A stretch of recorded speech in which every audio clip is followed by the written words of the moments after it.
Welcome to the Eden Podcast, where we true the verse of Genesis 3:16, and we discover that God didn't curse Eve or Adam or limit woman in any way.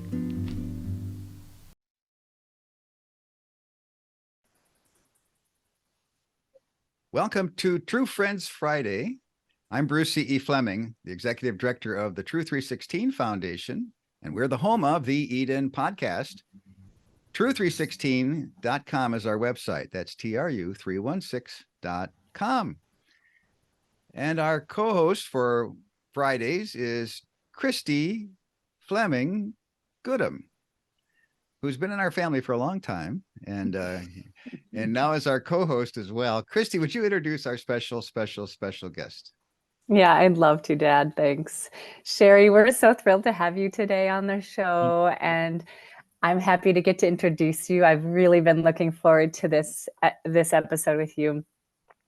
Sherry Hall's parents were Salvation Army officers in the deep inner cities of Chicago and Milwaukee. I'm sure that was an interesting environment, Sherry, to grow up in. And as such, your mother served as an ordained pastor and social worker alongside your dad, modeling partnership and competence. Sherry's grandmother was a leader in Child Evangelism Fellowship and a powerful influence in Sherry's spiritual journey.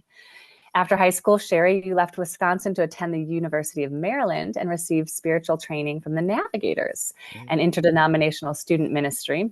And you married Dave Hall from Oregon and went as Navigator staff together to disciple among university and medical students in Kenya, Uganda, and Ghana. Yeah. During your 18 years in East and West Africa, your 4 daughters and 1 son were born.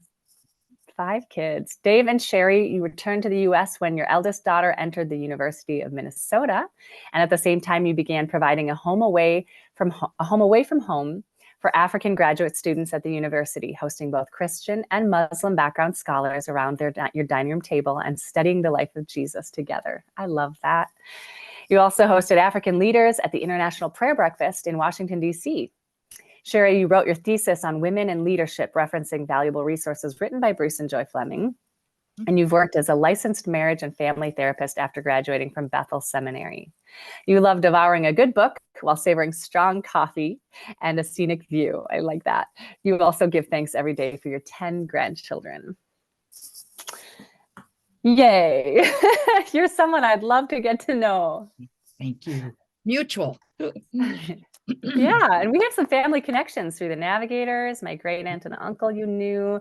I feel like people who are spiritual legacy carriers for me are people you got to know and build relationships with, and that's really special to me. So true. So true. Yeah. Love them. Yeah, and I feel like you carry some of that same spiritual DNA and heartbeat of the Lord. Yeah. So tell us your story. We always like to start with, your spiritual story, how you came to know the Lord, and start there for us. Okay. In the inner city of Chicago, my parents lived a block off Skid Row. It was a scary place. And at some point, my parents and I and my big brother knelt by our bunk bed, and I asked Jesus to be my best friend and to take me to be with him one day. And to help me to want to know him and to be like Jesus. Later, I had a time of rebellion. My mother's health was broken in the Salvation Army. And she was a marvelous person, but rather emotionally unavailable for me. When my dad told me, Sherry, we're going to, my brothers as well, an older and a younger.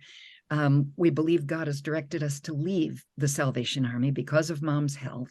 And we're going to move, and I'm going to be a pastor of 2 little country churches in southern Wisconsin. And I thought, maybe there's hope for our family. And I went that summer to stay with my grandmother Star in Missouri. And my parents moved while I was gone.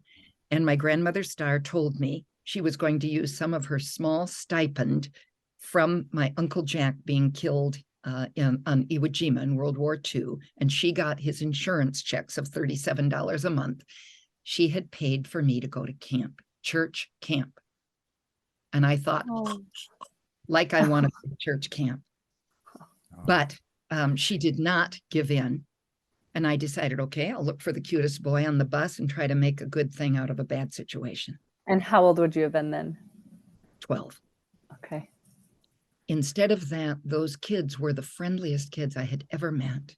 They really demonstrated the love of Jesus. And the youth pastor, on the first night around the campfire, told us that God loved us. Second night, we're separated from God because we've chosen our own path instead of his. Third night, Jesus came so that you could be totally accepted by God and close and adopted forever and be in Jesus' family. And it was the next night that changed my life. He said, you must personally decide, what will you do with Jesus? Do you want his love? Because the choice is up to you. It's on the table. And so I went out and walked for myself in the woods and said, Jesus, I don't know. I don't remember if I've ever asked you into my life. If I haven't, would you please give me another chance? And would you come in and take over? I wasn't sure if it was real. I went home. I had had a terrible relationship with my little brother, of whom I was jealous. He had asthma and got lots of attention, and he was darling. Oh, no. And so he read my diary. I thought he had, so I laid a trap, put a white thread in it. And sure enough, the next day it was gone. So I called him to me and began shouting at him, and suddenly realized I had no more fire in the belly for that. And I asked him to forgive me for shouting and asked him to please just not read my diary anymore. And you could have blown him over with a little breath. And I realized, oh, it is real. So that's my story. Wow. And That's really touching. That's really touching. These are big things, you know, and we look down on kids and we say, oh, you don't know, you don't realize. Oh, yeah, they do. Yes, yeah, they do. You know, you remember, you know, I remember, Christy remembers. Yeah. These are big. And we never know what those moments will be. Those traumatic moments that. Yeah. I remember when Christy was living in Africa, and we had a mosquito net over her bed to protect her. And one night she was little, and she said, Daddy, there's a mosquito bite in my bed. Oh. Yeah. And there was. Yeah, there was a potential mosquito bite. Could have become one. Got in the net. Well, Sherry, I remember too. I mean, Mom and Dad would have been already for months kind of sharing the gospel story, so I understood and I knew. But I remember, and I think I must have been 4. That's really the age I think I was, just stopping and deciding it's time, and sitting down on the steps of our house. And I because nobody was there to lead me through this prayer, I know what I prayed. I remember it. It's my memory. And I kind of just had this moment of being like, yeah, I'm ready. I want Jesus to live. I knew I was asking him to live inside me. I knew that I was asking him to spend forever with him in heaven after I died. And I knew the decision and prayer I was saying was a forever thing. I knew it. And I was so little. And of course, it's a lifetime to grow into understanding all of what that means and growing the relationship with the Lord. But as a child, my faith was my own, and it was real. And it was, I've always thought children get it. So from when I was a little child, I had a love for people from other places. And I wanted to grow up and become a doctor and go to Africa as a medical missionary. I don't remember when that began, but I either wanted to be a medical missionary or a movie star. I thought either of those things would be okay. And God chose the better of the two. So then you were in the Navigators. You and Dave went over to wonderful Africa. So you were in 3 countries over there. We were in 2. Yeah, we were in some neighboring countries to you. Yeah, we were close. I knew you were in Central African Republic. Yep, I didn't know and also country. Zaire, which is now, Congo Kinshasa. Right. Yeah. On Christy's passport says born in, Congo. DRC. Yeah. Yeah, we had one daughter in Kenya, one daughter in Uganda, and one daughter in Ghana. Oh. And Oh then my word. States on leave. Oh.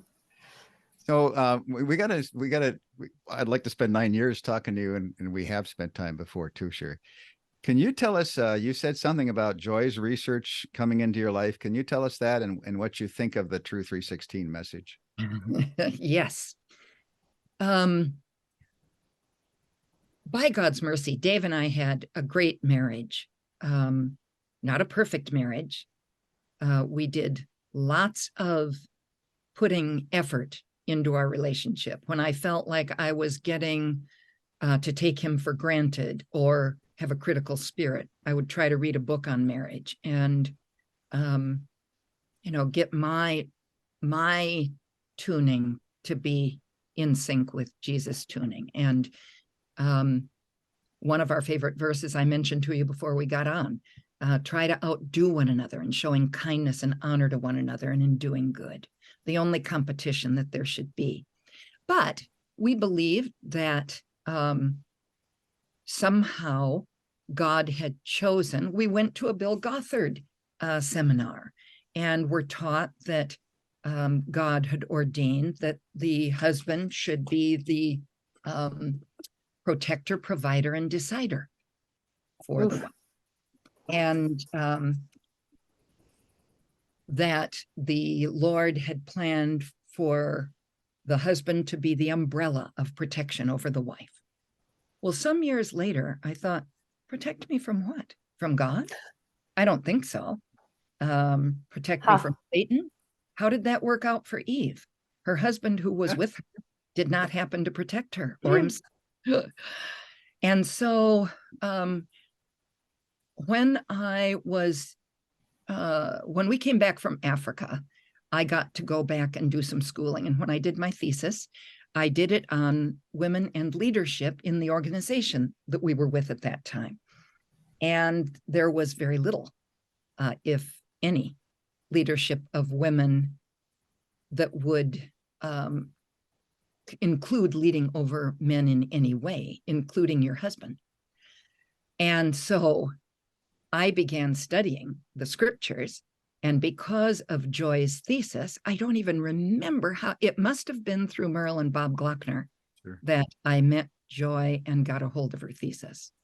But her going back to Genesis, the Navigators taught us, you don't just choose where you want to begin your study. You do inductive study and you go back to the first time that topic is mentioned in the Bible and move forward. Right. And Joy and Bruce came alongside, and also Kari Malcolm, and she wrote Women at the Crossroads, and Gilbert Belazikian from Wheaton College. And I'm blanking on his book right now. It was hugely significant for me. And another book called What Paul Really Thought About Women. Those things helped me. But ultimately, it took time before I came to see, and this was the key, I think, God did not ordain the man to be the authority over the woman. But at the fall, God didn't tell the man, now I want you to help this poor, weak creature by you being spiritually over her and being the protector, provider, and decider. So we had the great privilege of launching the Tru316 Foundation on, of course, 316 Day, March 16th. Yeah. And Sherry was present with us. You were. That's when I met you for the first time. Yeah. And that was just so good. So I remember the days when you were researching for your paper and your research and for your organization. And then there's so many crisscross roads we've had together. What do you hope we get to do? What's going to help? Are we going to help the church? Are we going to help the parachurch organizations if we encourage them that God didn't curse Eve or Adam or limit woman in any way? Talk about encouragement, Bruce. I always labored with that fear of being a disappointment to God, and fear of not being good enough, fear of being inadequate. And the Lord told me a couple years ago, you're not inadequate. You are inadequate. You're in the adequate one. Therefore, you're always adequate.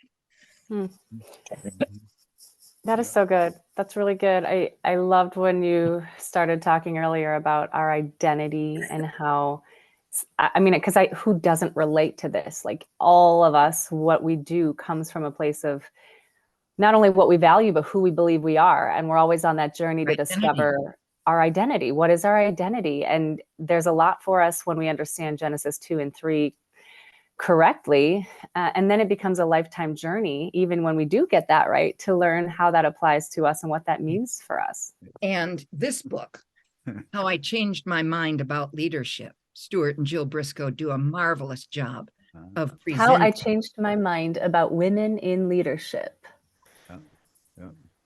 And we had the privilege of speaking with John Stott one time, the rector of All Souls, and 2005, named by Time Magazine as one of the 100 most influential people in the world. Oh, wow. Another guest we'll be having on the show, just quoted John Stott as well. Well, Dave asked him the same question. So does the husband have authority over the wife? And he said, in my opinion, no. Ephesians 5 is not about authority. It's about service.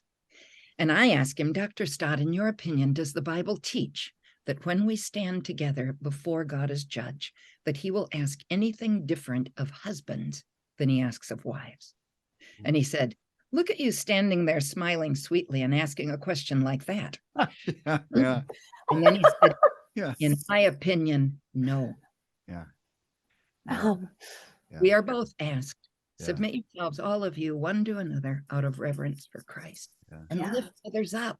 And Jesus, how did we get it wrong? We used to think, love God, love others, love yourself. No, Jesus said, love God with all your heart, soul, mind, and strength. Then love yourself appropriately, like I love you. See yourself and your identity like I see you, and then love others in the same way. Well, we love you. That. We love you. Love it. We'd love to talk more. I'll just point out that in book 3 in the Eden book series, which is this is Back to Eden, on 1 Timothy 2:18 to 3:16, John Stott was my professor when I was first studying this. And so I built a lot of this on what he pointed out. He said, lucky you. Yeah, I was brand new in seminary. I just sucked it all in. It was just really great. He was single all his life. I know. And somebody asked him, said, how, you're well into your life now, Dr. Stott. How come you're still single? He said, I was studying the Bible one day, pastoring the church in London, and I was looking out the window and I thought, John, you're 39.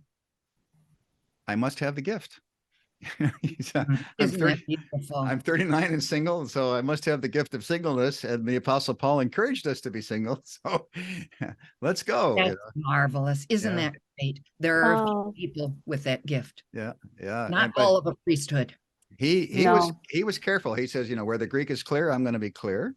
And where the Greek's not clear, don't look for me to be too clear on this.